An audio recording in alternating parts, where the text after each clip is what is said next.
There were plenty of developments, and once these developments first broke out over the weekend, there was a lot of uncertainty over the visa cost. Who does it apply to? Who doesn't it apply to? And when the Commerce Secretary Howard Lutnick was around with President Trump when he made the announcements, he mentioned the fact that it will be applicable per employee per year, and that created the panic among a lot of these H-1B visa holders. But the White House late last evening issued a very swift clarification saying the fact that this $100,000 fee will be applicable only to those petitions that are submitted after 12:01 a.m. Eastern Time after the September of 21st, and this will not be applicable to those who have already issued the petition or who have already hold the visa. They also mention that these fees are applicable for the 2026 H-1B lottery, which will be out in February of next year, and this fees is only a one-time submission and not a per year, is what the Commerce Secretary Howard Lutnick had earlier mentioned.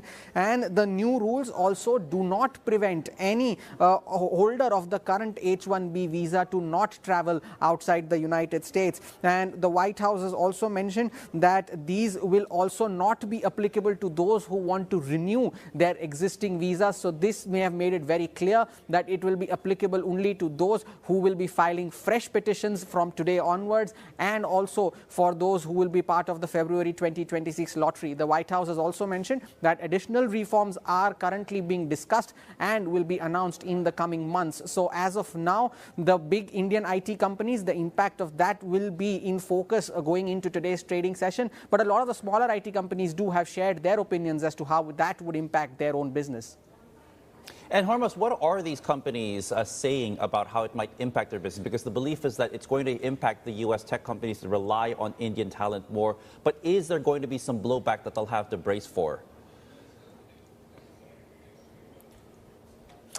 We have yet to hear from the large IT companies, but at least 6 mid-sized and small-sized IT firms have come out with their views since late last night. And the one consensus among them is that it is going to be business as usual for them, and they do not see any material or very little impact on their financials going forward. They include the likes of Persistent Systems, Coforge, Emphasis, First Source Solutions, Cyient, and Sasken Technologies. And a lot of the analysts on the street have also come out with their views on this issue. BofA Securities is seeing an earnings per share EPS risk of 7 to 17% over the next 3 years, but they also say that this will be mitigated over a 3 to 5 year period. Jefferies is saying that this talent supply crunch could drive down profits of these IT companies by 4 to 13%. However, they mentioned that TCS and Infosys are best placed among the larger names, and Coforge remains the best placed among the mid-sized names. CLSA is also of the view that these new regulations will have minimal impact, as it is only applicable to the newer visa applications.